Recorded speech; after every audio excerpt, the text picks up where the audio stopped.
আপনারা অনেকেই Facebook account use করেন বা অনেক আগে ফেসবুক অ্যাকাউন্ট ক্রিয়েট করছেন, সেটার পাসওয়ার্ড জানেন না, পাসওয়ার্ড ভুলে গেছেন।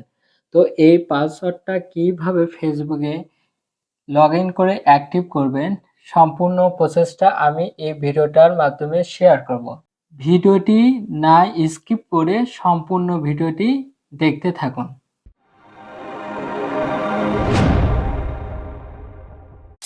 ফার্স্ট অফ অল আপনারা ফেসবুক অ্যাপসে প্রবেশ করবেন। প্রবেশ করার পরে ফরগেট পাসওয়ার্ড ওখানে ক্লিক করবেন। ক্লিক করার পরে আপনাদের সামনে এইরকম ইন্টারফেস আসবে।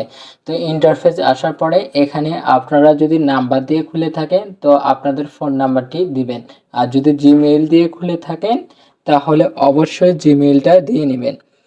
তো এখানে আমি আমার জিমেইলটা দিয়ে দেব। দিয়ে নেওয়ার পরে কন্টিনিউ বাটনে ক্লিক করব।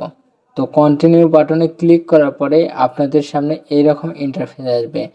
তো আমি যদি ট্রাই অ্যানাদার ওয়ে ক্লিক করি, যেহেতু আমার পাসওয়ার্ডটা মনে নাই, ইমেইলটা এখানে সিলেক্ট করে দেবো। সিলেক্ট করে দেওয়ার পরে কন্টিনিউ বাটনে ক্লিক করব। কন্টিনিউ বাটনে ক্লিক করার পরে এখানে আপনারা যে জিমেইলটা দিয়েছেন সেই জিমেইলটা কোড যাবে, কোডটা এখানে ইনপুট করে দিবেন।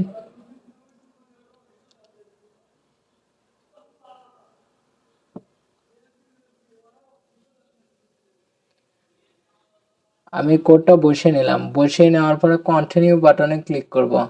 কন্টিনিউ বাটনে ক্লিক করার পরে আপনাদের সামনে আপনাদের আইডির পাসওয়ার্ডটা কিন্তু রিসেট হয়ে যাবে। রিসেট হওয়ার পরে আপনারা নতুনভাবে পাসওয়ার্ডটা এইরকম ইন্টারফেস আসবে। আপনারা অ্যাকাউন্টটা লগ ইন করতে পারবেন। তো এইভাবে আপনারা কাজগুলো করে থাকবেন। আর ভিডিওটি ভালো লাগলে অবশ্যই সাবস্ক্রাইব করবেন।